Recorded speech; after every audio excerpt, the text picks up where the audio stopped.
ઠંડુ કરવા માટે. તો આપણે એમ જ બહાર રહેવા દઈશું એક ઠંડી જગ્યા પર. ચલો તો આપણો મસ્ત હલવો રેડી છે અને હવે આપણે એને સાઈડમાં ઠંડુ થવા માટે મૂકી દઈએ.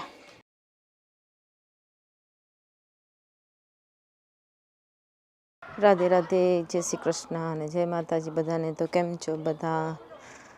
અને ચાલો આપણે ગાર્ડનમાં આવી ગયા છે. પણ અહીંયા ગાર્ડનમાં તો મારા પહેલાં તો કોઈ રખડે છે ઉંદર મામા.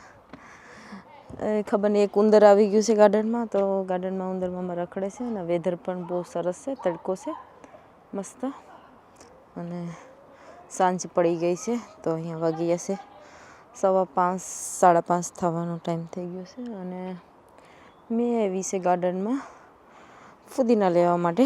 ફુદીના તો આજે એક નવી રેસીપી બનાવીએ મસ્ત મજાની, ફર્સ્ટ ટાઈમ ટ્રાય કરીએ. અને અહીંયા ધાણા અને ફુદીનો બધું તમને બતાવું કેવી રીતના છે. તો ધાણા હવે તડકો પડ્યો એટલે બહુ મોટા મોટા થતા જાય છે, ગજરા જેવા ધાણા થઈ ગયા છે, એકદમ જાડા જાડા. અને અહીંયા ફુદીનો છે. તો આપણે ફુદીનાને લઈ લેવાનો છે અને એની એક રેસીપી બનાવવાની છે. મેં મારી રીતે ટ્રાય કરવાની છે. તો ચાલો ફુદીનાને લઈ લઈએ અને ઘરમાં જઈએ. આજે ફુદીનાનો ઝાડ જ ઉપાડી લીધું. ચાલો તો એને પાછું ઉગાવી દઈએ અને હાફ તોડી લઈએ. રાસબરી બહુ મસ્ત થઈ ગઈ છે અને રાસબરીમાં ફૂલ આવવા લાગી ગયા છે. પણ મને લાગે છે આ વખતે બહુ ઝીણી રાસબરી થાય, કેમ કે બહુ ઘેરાઈ ગઈ છે અને એના કૂતરા બહુ કાઢેલા છે. તો ફૂલ આવી ગયા છે રાસબરીમાં. અને અહીંયા એક મસ્ત મજાનું પાલક ઉગેલું છે. જો ને પાલક, આટલું મોટું ઝાડ થઈ ગયું છે પાલકનું, કદાચ બી હશે તો. અને અહીંયા પણ પાલક છે. તો ચાલો, ઠંડો ઠંડો પવન બહુ આવે છે તો મેં અહીંથી ગાર્ડનમાંથી ફુદીના તોડી લીધો છે. અને આપણે ફુદીનાનું ચાલો મેં ડોર બંધ કરી દઉં. સાંજ પડે એટલે વેધર સારું હોય તો પણ ઠંડુ થઈ જાય છે.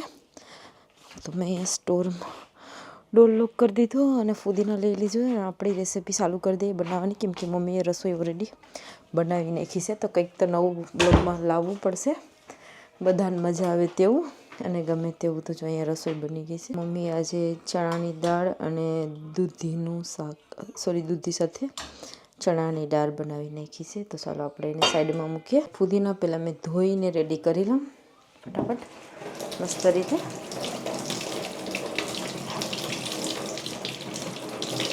ફુદીનો બહુ લાવી છે અને એકદમ મસ્ત મજાનો ફુદીનો છે. ચાલો તો આપણો ફુદીનો અહીંયા ધોવાઈ જશે. અને ફુદીનાને હવે આપણે એને અહીંયા લઈ લીધું કુંડી, તેમાં કૂટડવાનું છે. તો અહીં ફુદીના લઈ લીધો છે અને હવે આપણે તેમાં અહીંયા લાઈક 2 ચમચી જેટલી બ્રાઉન સુગર નાખી દઈશું, કેમ કે આપણે ફુદીનાને વાટવામાં જરૂર પડશે.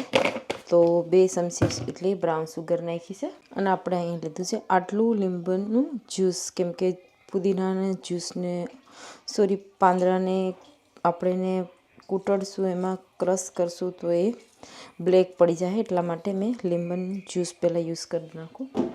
અને આ કોઈ રેસીપી યુટ્યુબની નથી કે લાઈક કોપી કરેલી છે તેવી નથી. મેં મારા સેલ્ફથી બનાવું છું. કેવી બને છે તે પણ મને નથી ખબર, આપણે ટ્રાય કરીએ છીએ. તો ચાલો પહેલાં કૂટી નાખીએ ફટાફટ. મિન્ટનું જ્યુસ નીકળી ગયું છે. હવે આપણે એને સાઈડમાં રાખી દેવાનું છે, કેમ કે મેં પહેલેથી જ લેમન જ્યુસ નાખી દીધું છે, એટલા માટે કે તે બ્લેક ન થઈ જાય, કેમ કે એને કૂટડવાથી બ્લેક થઈ જાય એટલા માટે. તો ચાલો સાઈડમાં રાખીએ. તો આપણે હવે મેં અહીંયા સુગરની ચાસણી બનાવેલી ઓલરેડી રેડી છે. તો આપણે તે યુઝ કરવાના છે, કેમ કે ટાઈમ બહુ ઓછો છે. તો પછી રેડીમેડ યુઝ કરી લઈએ. તો આપણે અહીંયા લઈ લીધો છે કોર્નફ્લાવર, ડબ્બામાં છે કોર્નફ્લાવર.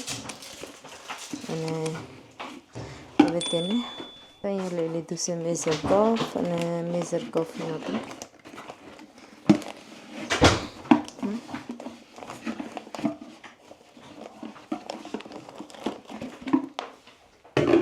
ચાલો તો કોર્નફ્લાવરને આપણે અહીંયા નાખીશું. આમાં કપ ભરવાનું છે.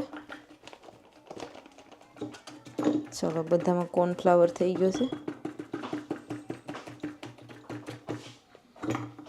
તો અહીંયા લઈ લીધો છે 1 કપ કોર્નફ્લાવર. પાછું ના મૂકી દઈએ, બધામાં વેર કર્યું છે. તો આપણે કોર્નફ્લાવરને આમાં નાખી દઈશું. ઓનો સાઈડ પર. તો આપણે વાટકામાં નાખી દીધું. એટલે એક પેન લઈ લીધી છે. આમ તો નોનસ્ટિક પેન જોઈએ, પણ મેં હમણાં અહીંયા આ સ્ટીલની પેન લીધી છે. તો ચાલો તેમાં આપણે હવે સુગરની જો સાચની છે તે એડ કરવાની છે. તો અમારી પાસે રેડી છે, એકદમ ફ્રોઝન જેવી થઈ ગઈ છે. તો આપણે કપથી માપી અને નાખીશું, કેમ કે ઓલરેડી રેડી કૂક થઈ ગયેલું છે.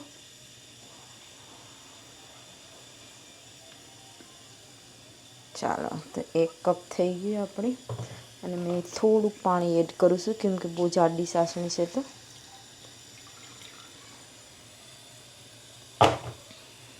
અને આપણે એક બીજું કપ ભરી લઈએ.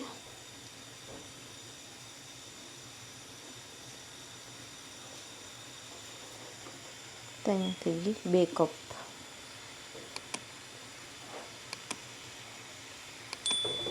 તો 2 કપ જેટલી ચાસણી આપણી. ચાલો, તો મેં વુડની સ્પૂન લઈ લીધી છે મિક્સ કરવા માટે. જરાક ચાસણી ગરમ થઈ ત્યાં સુધી. ચાલો, તેને પ્રોપર મિક્સ થોડી વાર ઉકળે ત્યાં સુધી આપણે કોર્નફ્લાવર મિક્સ કરી લઈએ. તો આપણે ચાસણી રેડી થાય છે ત્યાં સુધીમાં અહીંયા મેં 1 કપ અને હજુ 1 કપ, એટલે કે કોર્નફ્લાવર 1 કપ હતું તો 2 કપ પાણી. ચલો, તમારે મિક્સ કરવાનું ચાલુ કરી દો. તો આપણે ચમચી લઈ લીધી છે અને ધીરે ધીરે મિક્સ કરવાનું છે, કેમ કે વાટકો નાનો પડી જશે અહીંયા. તો આપણે કપ બદલાવી નાખ્યું છે વાટકાને, એટલે કે કેમ કે તેમાં પાણી બહુ વધારે નાખ્યું એટલે કપ ભરાઈ ગયું. તો પછી આપણે વાઇટ કાઢી અને આ લઈ લીધું છે. તો કોર્નફ્લાવરને પ્રોપર આપણે મિક્સ કરવાનું છે, કેમ કે બહુ હાર્ડ થઈ જાય છે. પાણી જેવું કરી દેવાનું છે. તો સ્પેશિયલ આ હલવો બને છે. તો આપણે આમાં કંઈક નવું લાવ્યા છે, એટલે કે ફુદીના નવો નાખવાના છે. ફુદીનાનો ટેસ્ટ આવે એટલા માટે નવું છે, બીજું કંઈ નથી. તો ચાલો, હવે આપણે અહીંયા સુગર પણ ચાસણી રેડી થઈ ગઈ છે. તો અહીંયા ચાસણી ઓલરેડી રેડી થઈ ગઈ છે અને આપણે ચેક કરી લઈએ. કોઈ તાર બન્યો નથી હજુ, તો થોડી વાર હજુ કૂક કરવા દઈએ, કેમ કે પાણીવાળી હતી એટલા માટે. એકદમ ઉકળી ગઈ છે. તો અહીંયા મેં લઈ લીધું છે એલચી પાવડર. બહુ બધો એલચી પાવડર નખાઈ ગયો છે. અહીં એલચી પાવડર નખાઈ ગયો છે અને હવે આપણે મિક્સ કરી દઈએ. એકદમ સુગર ઉકળવા લાગી ગયું છે વધારે. તો અહીંયા કોર્નફ્લાવરને પણ ધીરે ધીરે ધીરે ધીરે મિક્સ કરવાનો છે અને આપણે એમાં એડ કરવાનું છે ધીરે ધીરે. અને ગેસ એકદમ ધીમો કરી દેવાનો છે. તો મેં ગેસ ધીમો કરી દીધો છે અને મેં ધીરે ધીરે ધીરે ધીરે ધીરે મિક્સ કરતી જાઉં છું.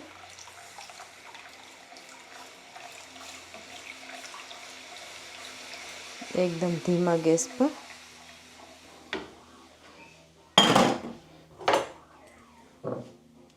અને મારી પાસે મિન્ટવાળું પાણી છે, તો ચાલો એને પણ અહીંયા મેં એડ કરી દીધું છે.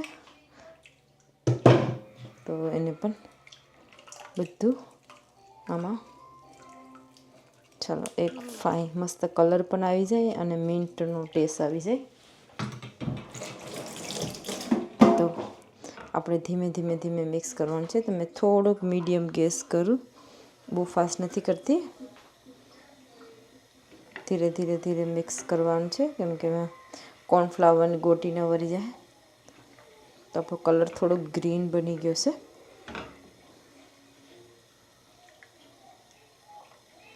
તો એકદમ ધીમા ગેસ પર મિક્સ કરવાનું છે અને આપણે જોઈએ કે એનો કલર કેવો બદલે. અને આમાં ગ્રીન કલર કે ઓરેન્જ કલર કે રેડ કલર પણ આપણે ફૂડ કલર નાખી શકીએ, પણ મને કોઈ કલર એડ નથી કરવો એટલા માટે મેં ફુદીના લીધો અને ફુદીનાનું જ્યુસ બનાવી અને ફુદીનો નાખ્યો છે એમાં. ચલો તો આપણી રેસીપી કેવી બને તે જોઈએ. એમ તમે બહુ ઘણી ફેરા બનાવી છે આ રેસીપી, પણ જ્યારે વ્લોગ નથી બનાવતી ત્યારે આ રેસીપી ટ્રાય કરી છે. અને પ્લસ બીજું કે ફુદીનાવાળી ફર્સ્ટ ટાઈમ બનાવી છે. મને એવું લાગ્યું કે ચાલો કંઈક નવું બનાવીએ એટલા માટે. તો આપણે ધીમે ધીમે ધીમે એને મિક્સ કરવાનું છે. એકદમ ધીમો ગેસ રાખ્યો છે મેં.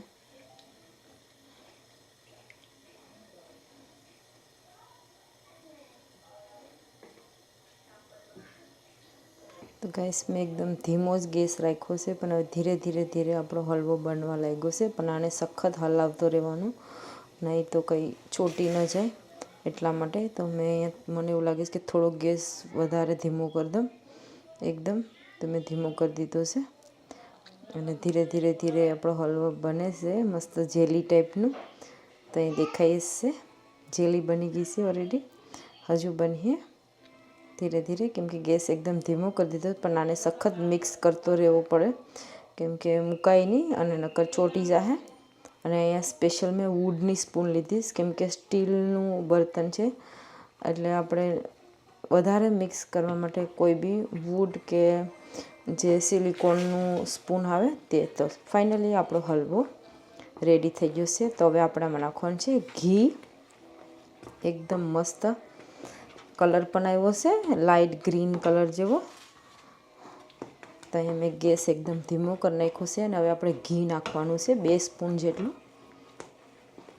તો મેં હમણાં ઘી લઈ લઉં, થોડુંક મિક્સ થાય છે અને સ્મેલ પણ સારી આવે છે હલવામાંથી.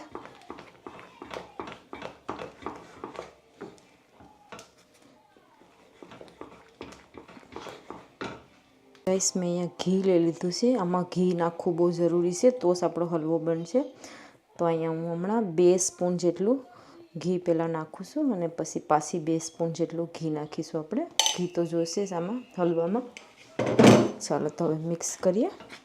ઘી વગર હલવોનો પરફેક્ટ લુક નહીં આવીએ. તો રેસીપી ગમે તો લાઇક, શેર અને સબસ્ક્રાઈબ જરૂર કરજો. તો જો આપણું ઘી આમાં દેખાવા લાગી ગયું, 2 સ્પૂન જેટલું ઘી છે. કંઈ નહીં, પણ ધીરે ધીરે આપણે મિક્સ કરીએ. પણ સાઈડમાં બધી લાગેલો હોય હલવો, તેને પરફેક્ટ ધીરે ધીરે મિક્સ કરવાની ટ્રાય કરજો. ચાલો, અને હજુ બીજી વસ્તુ કે આપણામાં કાજુ નાખવાના છે. તો હજુ મેં કાજુને થોડા ગરમ કર્યા પછી નાખા. પહેલાં હલવાને આપણે મસ્ત રીતે રેડી કરીએ. તો ચાલો ધીમે ધીમે 2 સ્પૂન જેટલું ઘી નાખ્યું છે એટલે ઘી દેખાય છે અને મિક્સ કરવામાં ઇઝી પડે છે. તો આખું ઘી પરફેક્ટ તેમાં મિક્સ થઈ જાય ત્યાં સુધી આપણે બીજું ઘી નથી નાખવાનું.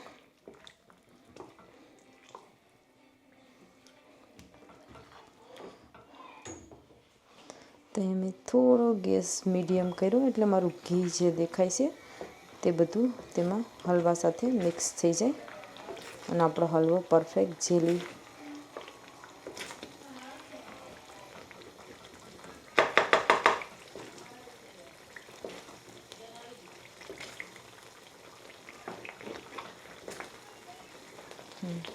તો મેં થોડોક ફાસ્ટ કર્યો છે ગેસ, પણ હવે ધીમો કરી દઉં પાછું. હવે મારું ઘી બધું મિક્સ થઈ ગયું છે હલવામાં. વિડીયો થોડોક લાંબો લાગશે પણ સરસ હલવો બનવાનો છે. તો જરૂર એન્ડ સુધી વિડીયો જોજો, કેમ કે મેં મિક્સ કરવામાં લાગી છે તો મેં કેમેરો નથી ફેરવી શકતી. અને હલવો મિન્ટવાળો હલવો પરફેક્ટ.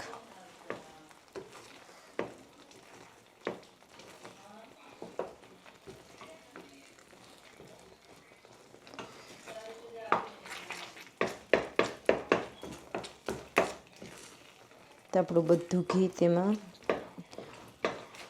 મિક્સ થઈ ગયું છે ઓલરેડી. તો હવે આમ મેં લીધા છે કાજુ હાફ કપ જેટલા અને સોરી ઘી 1 સ્પૂન જેટલું લીધું છે. તો આપણે અહીંયા બાજુમાં ગેસ ઓન કરી અને તેને રોસ્ટ કરી લઈએ થોડાક ઘી સાથે. અને આપણે હલવાને તો મિક્સ કરતો રહેવાનો છે, નકર ચોટી જાય.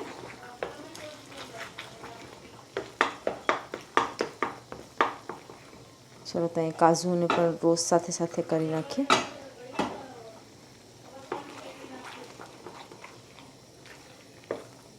આપણો એકદમ સ્ટીકી હલવો જેવો આપણે સ્વીટ શોપમાંથી લાવીએ છીએ તેવો જ હલવો બનશે.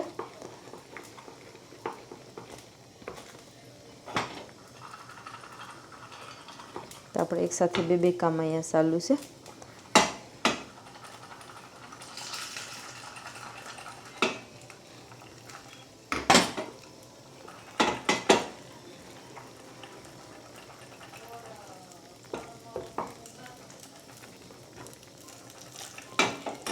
હલવાને પણ મિક્સ કરવો પડશે, નકર દાળ સાઈડમાં લાગી જશે. ચાલો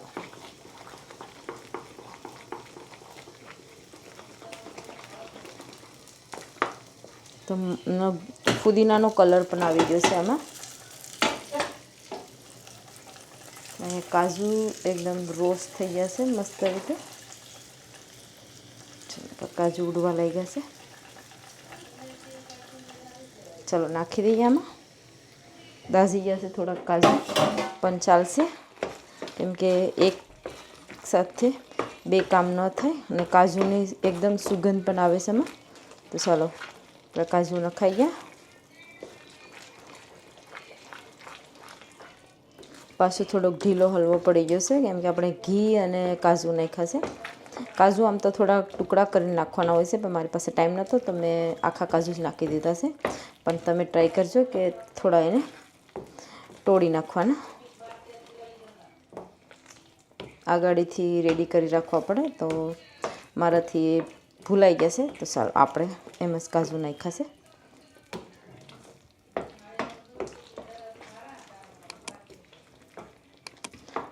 ચાલો અહીંયા થોડુંક ગેસને થોડુંક મીડિયમ કરીએ એટલે પાછું ઘી આપણું હલવા સાથે મિક્સ થઈ જાય.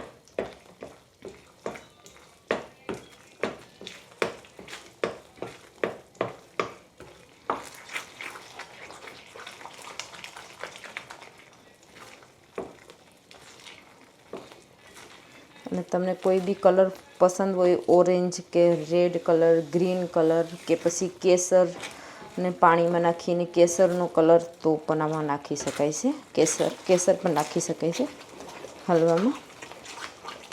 તો આપણે એમાં મિન્ટનો જ કલર થોડો ગ્રીન એવો લઈ લીધો છે.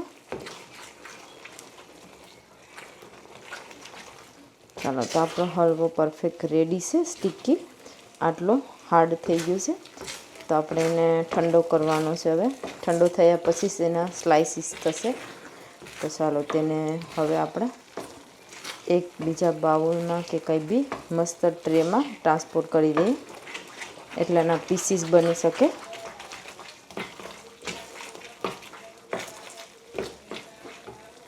અહીંયા મેં એક ટ્રે લઈ લીધી છે ને મેં મારા હાથથી જ તેમાં ઘી બધામાં લગાવી દઉં છું, કેમ કે ઘી લગાવશું તો હું ચોટથી એની નકર તેમાં ચીપકી જશે.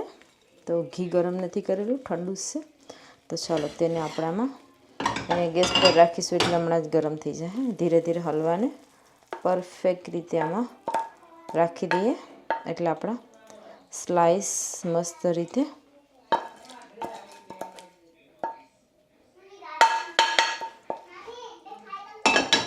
ને આની ઉપર પણ આપણે બદામ કે કંઈ બી પિસ્તાનું ડેકોરેશન કરી શકાય છે. તો મેં અહીંયા પરફેક્ટ થોડુંક, અને ફ્રીઝરમાં ઠંડુ કરવા મૂકવાનું નથી, આને બહાર જ રાખવાનું છે. આને છે ને કલાક જેવું લાગશે ઠંડુ કરવા માટે.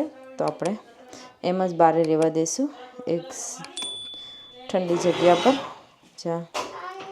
ચલો તો આપણો મસ્ત હલવો રેડી છે. અને હવે આપણે એને સાઈડમાં ઠંડો થવા માટે મૂકી દઈએ. હલો ગાઈસ, તો આપણે હલવો બની ગયો છે. અને હવે આપણે હલવાને સેટ કરવા મૂકી દીધો છે. એટલે કે 45 મિનિટ તો તેમાં લાગશે ઠંડો પડતા. અને એના પીસીસ કરતા તો મેં સાઈડમાં રાખી દીધું છે હલવાને, એમ કે એમાં ટાઈમ લાગશે. તો ચાલો આપણે બાકીનું બીજું કામ કરી લઈએ અને વિડીયોને એન્ડ કરીએ. પણ મેં સ્લાઇસીસ તેમાંથી કરીને ટ્રાય કરા કે જરૂર બતાવવા. તો મારો પણ ટાઈમ થઈ જશે જોબ પર જવાનો, તો ફાઇનલી એનું ટાઈમ લાગશે અને ઠંડો પડી જશે. તો મેં હમણાં જ પીસીસ કરી અને બતાવવા. તો ચાલો વિડીયો ગમે તો લાઇક, શેર અને સબસ્ક્રાઈબ જરૂર કરજો. સમટાઈમ બિઝી થઈ જાય છે તો વ્લોગ બનાવવાનો ટાઈમ નથી રહેતો, તો પછી વ્લોગ રહી જાય છે અને નથી બનાવી શકતા, કેમ કે જોબ પણ કરવાનું જરૂરી છે અને પ્રફુલ કહે છે કે બ્લોગ પણ બનાવવાનો જરૂરી છે. તો મારાથી બ્લોગ સમટાઈમ રહી જાય છે, કેમ કે કામમાં બીજી હોય તો પછી આપણી પાસે કંઈ બહાર જવાનો ટાઈમ ન હોય તો બ્લોગ રહે છે. ચાલો તો વિડીયોને આપણે એન્ડ